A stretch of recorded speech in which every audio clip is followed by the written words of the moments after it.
Well, Mr. Carney refused to answer the question about pipelines. Just the other day, he said that he doesn't necessarily think we need to build pipelines. Let me tell you what that means. Right now, the Americans get 97% of our oil, 100% of our natural gas exports at big discounts. We have to send Canadian oil from Western Canada through the States just to get it back to Quebec because we don't have a pipeline. And now there's this law, Liberal Law C-69, which effectively bans pipelines. The 14 biggest energy and resource companies say it has to go if we're ever going to build another project. And I asked Mr. Carney why he would keep in place this anti-pipeline law that effectively empowers Donald Trump to have a total monopoly on our single biggest export. Why would you not repeal this Liberal law? Isn't it because you are exactly the same in the same line as Justin Trudeau and the rest of the Liberal team that is now making up your cabinet? Let's get a response. Well, let me pick up a couple of points that have been made. The first thing I did as Prime Minister was to cut the carbon tax. That's the first thing. Second thing is made a commitment that all proceeds from our tariffs will go to workers and those companies most affected. There were several points raised. Nothing so far. If I may, Mr. Steve, if I may address, I'm trying to do it quickly because several points raised. All proceeds go to workers and the firms most effective, and those proceeds are considerable. Third thing, I'm interested in solutions. I'm interested in getting energy infrastructure built. That means pipelines, that means carbon capture, storage, that means electricity grids. And here's how you do it. And we've already moved in the first month. Cooperation agreements with the provinces. Guess what? We are a federation. You need to cooperate with Quebec. You need to cooperate with the provinces. You need to get First Nations and Indigenous people buy-in. You can do that through the one project, one review window that we put in place at that first ministers' meeting, as well as, if necessary, using emergency powers to fulfill the federal responsibility, but not the unique. Mr. Poilievre, you want to come back on that?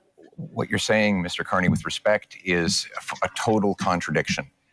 The No New Development Law, C-69, guarantees there will not be one-stop shop because it requires the Government of Canada to actually duplicate Mr. Poilievre is saying is that have no rules, project. have no regulation, have one have no controls over any energy. Mr. Singh, we just got to let him finish his sentence. Let's just let him finish his sentence. Well, that is not true. In fact, Mr. Singh, the reality is we should have strong rules enforced once. We shouldn't have multiple levels of referral that it takes now 17 years to get a major project approved in this country. That is why in the last 10 years we've had the worst economic growth in the entire G7. We cannot afford a fourth Liberal term. We need a change, and the Conservative plan for a change will include repealing the anti-pipeline law so we can get our energy to markets other than the United States. Mr. Singh, housing costs doubled under the Liberal government, while Justin Trudeau made exactly the same promises that you are now repeating today. He promised that he would double home building. In fact, home building went down. He promised that he'd reduce the cost. In fact, it went up. And here we are. Mark Carney is asking for a fourth Liberal term, repeating the exact same Liberal promises that priced you out of a house. Just a few weeks ago, before the election, the Liberals voted against taking the GST off new homes, and they have continued to build up bureaucracies that block construction. We need a change so that you can afford a home. And our change will be, again, to axe the sales tax on new homes, incentivize municipalities to speed up permits, free up land, and cut development costs, train up 350,000 young people who can be in the trades to build those homes and sell off the land that is going to be needed in order to build homes. That is a real plan for you to own a home and afford your life for a change. You claim to be very different from Mr. Trudeau. Now, the point is to show that you are any better than Mr. Trudeau. You claim to have a lot of experience in many things, and you know things. Last time we had somebody saying that they knew things, it was the senators, and they killed the law that protected supply management because they knew better than us and were elected by nobody, exactly like you are today. You say that you are a great crisis manager. Which one? I heard of nothing. As far as I know, Brexit happened, even if you were against it. You say you are a great negotiator. What have you negotiated but fiscal paradises in Bermudas or Cayman Islands? You have to prove something, and you have to reveal what you own in those companies if you want people to believe you. Now, the problem, though, with Mr. Carney is while he's laid out a plan, the problem is that when he was the chair of Brookfield Investments, this is a company that made a strategic decision to buy up affordable homes in cities like Toronto where people were paying a decent rent. And they purposely bought those homes, kicked out the tenants, and jacked up the rents. That is not someone you can trust, sadly, to deal with the housing crisis when Mr. Carney, you profited off of it. The question you have to ask is, after a decade of liberal promises, can you afford food? Is your housing more affordable than it used to be? What is your cost of living like compared to what it was a decade ago? And are you prepared to elect the same liberal MPs, the same liberal ministers, the same liberal staffers all over again for a fourth term? Mr. Carney, Justin Trudeau's staffers are actually here with you at this debate in Montreal, writing the talking points that you are regurgitating into the microphone. How can we possibly believe that you are any different than the previous 10 years of liberal government? 25 seconds left in this segment for you to respond to that. Look, new boss, same as the old boss. I do my own talking points. Thank you very much. The biggest risk we have to affordability, the biggest risk we have to this economy is Donald Trump. So first and foremost, we've got to get that right. Secondly, we need to do it in a way that brings everyone along together. That means preserving pharmacare, dental care, child care, reinforcing health care, spending our intrusion in Quebec jurisdiction over and again. I like if we're any better than we are. The clock is there on zero. One thing Canadians can do that Quebecers cannot do? You are doing intrusions in our jurisdiction with our money, pretending you are better, and most of the time you try to copy what we did with our own money against us. What's that as a policy? Don't you have your own things to care about? Let me make a broader point, though, on gun, which is that we have a problem with guns coming over borders, which is why we've tightened our borders. We have an issue, though, with a gun industry that is continually coming up with new forms of assault rifles, mass killing machines. We banned over 2,000 of these. Every single time there has been a vote in the House of Commons on gun control, Mr. Poilievre has voted against it. You can't be tough on crime unless you're tough on guns. I'm interested in the rights of victims. Mr. Carney seems to be very interested in the rights of criminals. He says that it's dangerous for me to ensure that mass murderers stay behind bars for life. You know what's dangerous? Turning them loose on our streets. I don't think you appreciate, sir, the chaos that is unfolding in communities. In Toronto right now, the police have been forced to tell people to just let the thief steal the car. When they break into the house, just take the keys. Just let them take the keys so that you don't get hurt. People are living in terror in many of our communities precisely because of the catch and release bail law, C-75, which requires judges release the accused at the earliest opportunity under the least onerous conditions. Every single member of your Liberal caucus and your Liberal cabinet voted in favor of this bill, and they are all determined to keep it in place despite constant promises to the contrary. Mr. Carney, Canadians deserve to live in peace and security. That is the right that I'm fighting for a change. Immigration. Do you remember the Century Initiative? A sad memory. Officially, they said that they had not considered Quebec difference. They had not considered Quebec language. They wanted Canada to be 100 million people country by the end of the century. Mr. Barton told me himself that he had not even thought about the Quebec difference in that analysis. And one of his closest collaborators is now a close consider to Mr. Carney, which seems to be part also of that kind of project or ideology. So it is impossible for Canada to have all those people come into Canada. It is impossible for Quebec to receive all those people. And in Quebec, we have the language and values and secularity of the state issue, which is very important. So I say, pause. Let's do things properly. Let's receive migrants in an orderly fashion and successfully as a measure of respect for them also. You know, I was born in Fort Smith in the Northwest Territories, just north of what the oil sands became. When I was born and when I was growing up in Edmonton, early days, it was a fairy tale, quote unquote. But you know what happened? Canadian ingenuity, Canadian engineers, Canadian governments, both the federal government and the Alberta government got together and converted this. The worst pollution if I may, in the world. If I may. The worst pollution may I in finish? the May I world. finish? May I? 10 more seconds to finish, please. Let him finish his point. That's the opportunity we have. That's the opportunity we have in carbon capture. That's the opportunity we have in small modular reactors. That's the opportunity we have in hydrogen beyond. This country can be a clean energy superpower. My government will help deliver it. End to oil and gas subsidies. That's why you need New Democrats. Secondly, I would have done it independently. Secondly, recognizing that the biggest component of that was the cost of building Keystone. Keystone, which is the pipeline which has helped to increase oil and gas oil exports rather by 50% in this country. That is an asset of the people of Canada. We own it. And the question of what to do it. So it's not a subsidy that has disappeared, it's actually an asset of Canada. The third point, though, in terms of where the oil and gas industry, particularly the oil industry, wants to and needs to go, which is to become low carbon in the production and transportation of oil. One of the big projects we need to move forward with is carbon capture and storage, the Pathways project. If we are to work together, we will have to be consistent. The Jewish community in Quebec and Canada is harassed by a very little minority of radical Islamists. And we don't do so much. The law in Canada says that somebody may invite people to be violent, to propose genocide against another people if they can be hidden behind a religious motivation. They are in agreement with that. They are in agreement with that. They are in agreement with that. And we say it is a crime to invite people to violence and killing other people. And this is what is being done very often in Canada and Quebec with the approval of the Criminal Code of Canada. And we are saying this has to be changed.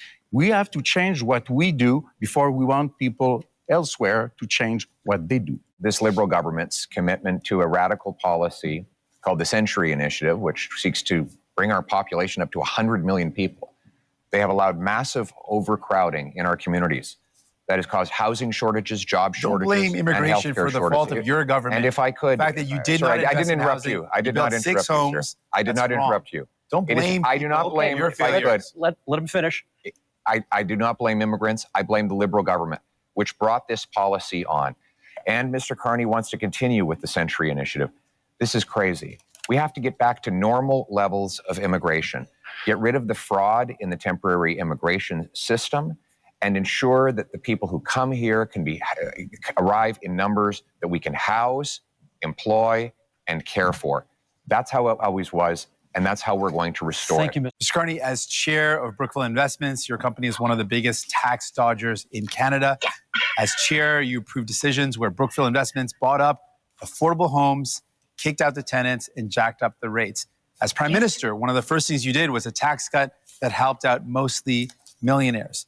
And you have a plan to cut services for people. Now, I expect that of Mr. Pierre Poilievre and the Conservatives. That's very much a conservative plan. But my concern is that doesn't sound like what people want for a Liberal leader. So my question to you is, Mr. Carney, whose side are you really on? Yes. Thank you. Thank you very much for that question, Mr. Singh. I'm on the side of Canadians. I'm in this for Canadians. I work for Canadians. But your track record doesn't show that, though. No, I have a track record of public service for this country. Go back to something Mr. Blanchet referenced earlier, which is have I resolved any crises? We're in Quebec. If you ask anyone in the finance industry, if you ask anyone in government in Quebec in 2008, they'll know that I resolved the biggest crisis in Quebec. Yeah, you won't have fun. Good, but 60 million. But I'm in fairness with Mr. This is for these two. Mr. Singh. Yes, I have had a long career in the private sector. I'm proud of that career. I've always acted with integrity, and it brings me with experience that I can apply in this moment of crisis. And you certainly have served the country. But the problem is, who have you served? You've served to benefit those at the very top. You jacked up the price of homes for people living in affordable homes as a strategic decision. You dodged taxes.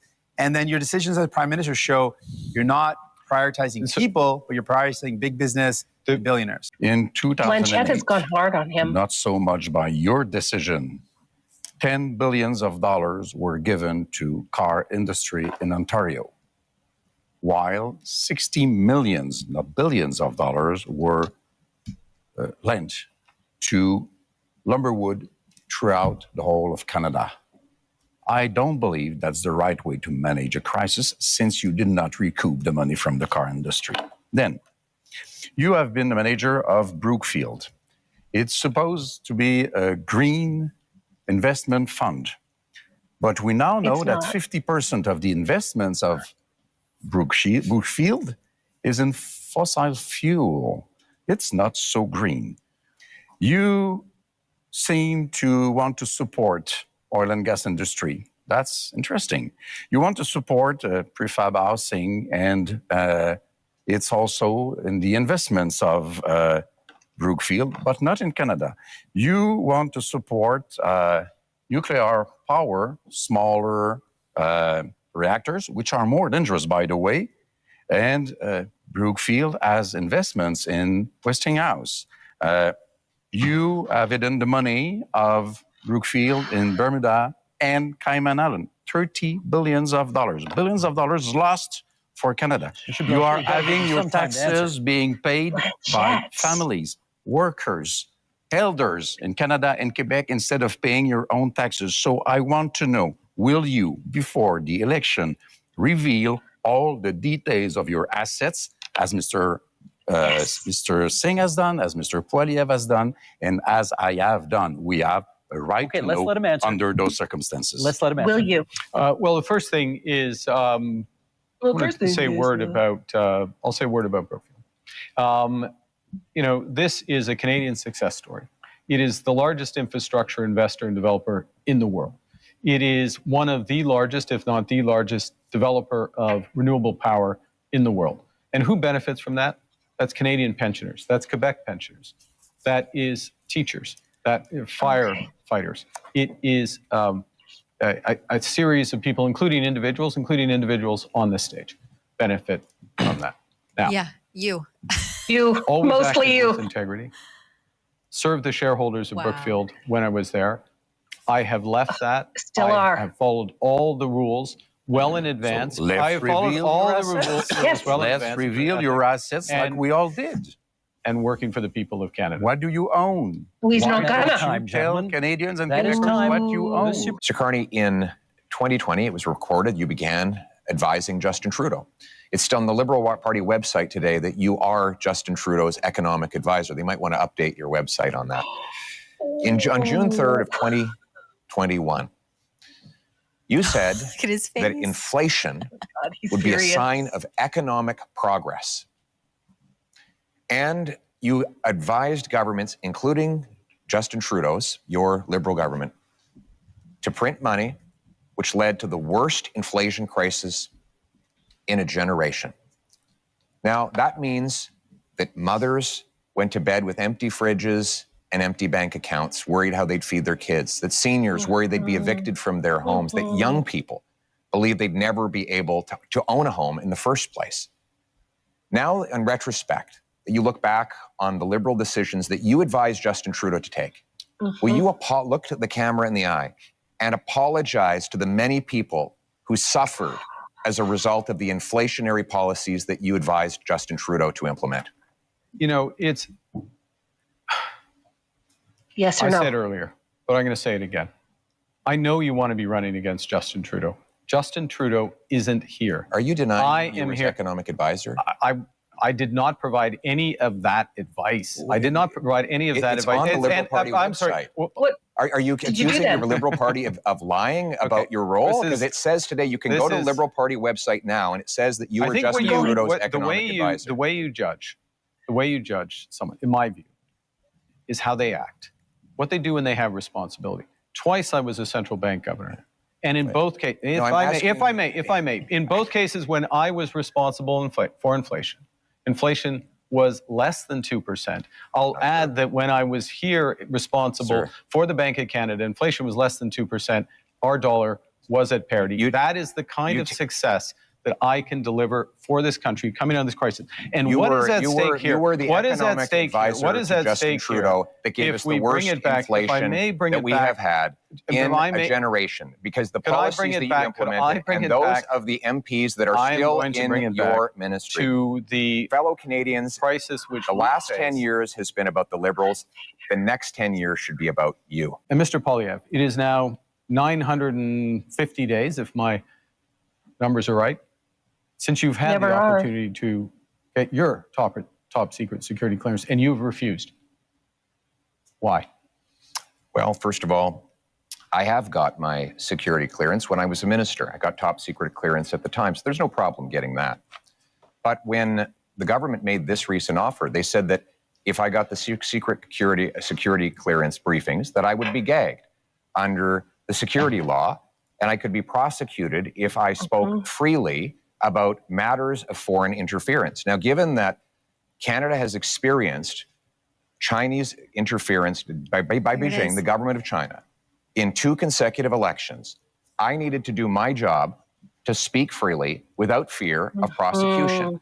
And that was not something I would be allowed to do. Even Thomas Mulcair, the former leader of the NDP, said that when he was the leader of the opposition, he never would have accepted the kind of gag order that your government and Mr. Trudeau's government was attempting to impose on me. And it's good that I'd made that decision, because it has allowed me to speak freely about things like the case where one of your candidates, sir, actually said that he wanted to send a political opponent to China under a bounty threatening his life or imprisonment, and you refused to get rid of him. Now, it might have something to do with the fact that you went to China not long ago to get a $250 million loan for your company. You think? But the reality is, you refused to stand up for a Canadian who was being threatened by a foreign government, and I was able to speak freely on that matter because I refused the gag order that the Liberal government attempted to impose on me. Well, Monsieur Poilievre, you've previously promised to defund the CBC as one of your very first acts as Prime Minister. Is that still the plan? Yes, CBC will continue to operate as a self-funded, Canadian-owned and controlled non-for-profit that raises money like other media organizations through sponsorships, subscriptions, advertising, licensing fees, and countless other things that will ensure Canadians who still want to listen and view its content will be able to do so. And at the same time, we'll allow freedom of the press so that everybody has their voice heard and they can make their own decisions. Carney, the next question to you, 30 seconds. Would you remove some of Canada's legal tax avoidance loopholes that companies that you have worked for have used? Look, I think that what we need to do 2 things. is undertake a comprehensive review of our corporate tax system, and do that on the basis of the right principles. We've got to have fairness, transparency, Do I own stock? sustainability, Right. and competitiveness. So we need a tax system, a corporate tax system, including Okay. being part of a international minimum corporate tax through the OECD. And that is time. Means Mr. Singh, no. the